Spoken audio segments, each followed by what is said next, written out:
Tariff war के बीच क्या Apple के इस कदम से भारत को होगा फायदा? अमेरिकी राष्ट्रपति डोनाल्ड ट्रंप के टैरिफ को लेकर लिए गए फैसलों के बाद एप्पल बड़ा कदम उठाने की तैयारी कर रहा है। एप्पल का कहना है कि अमेरिका में बेचे जाने वाले आईफोन और दूसरे डिवाइस का प्रोडक्शन चीन से शिफ्ट किया जाएगा। एप्पल के सीईओ टिम कुक ने कहा है कि आने वाले महीनों में अमेरिका की मार्केट में बेचे जाने वाले ज्यादातर आईफोन मेड इन इंडिया होंगे। वहीं वियतनाम आईपैड और एप्पल वॉच का बड़ा प्रोडक्शन हब रहेगा। एप्पल ने अनुमान लगाया है कि अमेरिकी आयात करों के कारण चालू तिमाही में उसकी लागत में लगभग $90 करोड़ की बढ़ोतरी हो सकती है। ऐसा तब है जब ट्रंप ने प्रमुख इलेक्ट्रॉनिक्स आइटम्स को नए टैरिफ से अलग रखने का फैसला किया है। ट्रंप प्रशासन लगातार कहता रहा है कि वो चाहते हैं एप्पल अपना प्रोडक्शन अमेरिका में शिफ्ट करे। ये अनुमान ऐसे समय में आया है जब दुनिया भर की कंपनियां अमेरिका की व्यापार नीतियों के कारण प्रभावित हुई हैं और वैश्विक व्यापार में आए भारी बदलावों का जवाब देने के लिए संघर्ष कर रही हैं। गुरुवार को निवेशकों के साथ कंपनी के फाइनेंशियल परफॉर्मेंस पर चर्चा के दौरान एप्पल के प्रमुख अमेरिका में अपने निवेश की ओर ध्यान आकर्षित करने के इच्छुक दिखे। कुक ने चर्चा की शुरुआत में एप्पल के अगले 4 सालों में कई अमेरिकी राज्यों में $500 अरब के निवेश के प्लान की चर्चा की। Made in India. Tim Cook ने कहा है कि एप्पल अमेरिका में बेचे जाने वाले प्रोडक्ट की सप्लाई चेन को चीन से शिफ्ट कर रहा है। इस कदम का सबसे बड़ा फायदा भारत और वियतनाम को होगा। कुक ने कहा, अमेरिका में बेचे जाने वाले ज्यादातर आईफोन को भारत में बनाया जाएगा।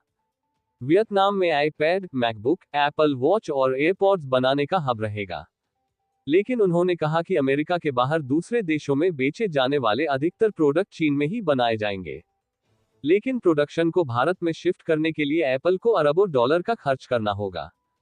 M&G के चीफ इन्वेस्टमेंट ऑफिसर शांति केलेमेन ने BBC टुडे प्रोग्राम में कहा, ऐसे टैरिफ हैं जो सप्लाई चेन पर असर डालेंगे और नई फैक्ट्री बनाने में भी खर्च लगेगा।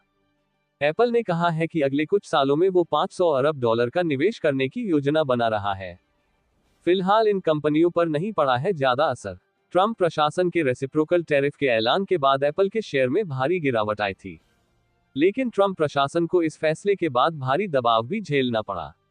जैसे ही टैरिफ प्रभाव में आए उसके तुरंत बाद कई इलेक्ट्रॉनिक आइटम, फोन और कंप्यूटर्स को इससे अलग कर दिया गया। इस उथल पुथल के बीच एप्पल के रेवेन्यू पर कोई खास असर नहीं पड़ा है। कंपनी का कहना है कि बीते साल की इस तिमाही की तुलना में इस बार कंपनी की रेवेन्यू में 5% की बढ़ोतरी हुई है और वो $95.4 अरब तक पहुंच गई है। Amazon वो दूसरी बड़ी कंपनी है जिस पर टैरिफ की वजह से होने वाले नुकसान के अनुमान के लिए बारीक नजर रखी जा रही थी। लेकिन उन्होंने भी बिक्री में बढ़ोतरी का दावा किया है।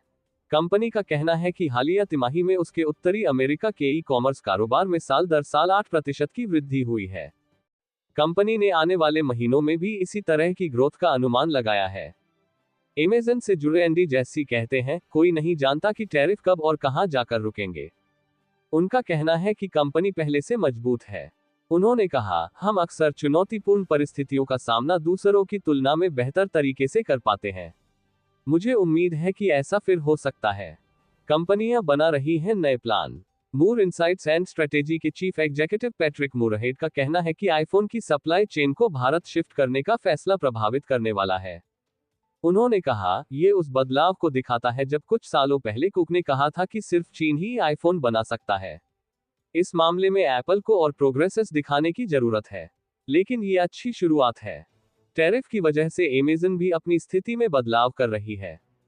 Amazon ने कहा कि वो ये सुनिश्चित करने के लिए काम कर रही है कि उसके विक्रेताओं में विविधता हो। जैसी ने कहा, आने वाले महीनों के मद्देनजर हमारी कंपनी अच्छी स्थिति में है। कंपनी का रोजमर्रा की आवश्यक वस्तुओं की आपूर्ति कर पाना उस स्थिति को दिखाता है। उनका कहना है कि फिलहाल के टैरिफ की वजह से उन्हें नुकसान नहीं पहुंचा है। अधिकारियों ने कहा है कि कुछ भी हो सकता है। हालांकि कुछ लोगों को स्टॉक करने से बिजनेस में फायदा हुआ है। 2025 की पहली तिमाही में Amazon की कुल बिक्री पिछले साल की इस अवधि की तुलना में 9% बढ़कर $155.7 अरब हो गई है। वहीं ईयर ऑन ईयर प्रॉफिट 60% से अधिक बढ़कर लगभग $17 अरब हो गया है।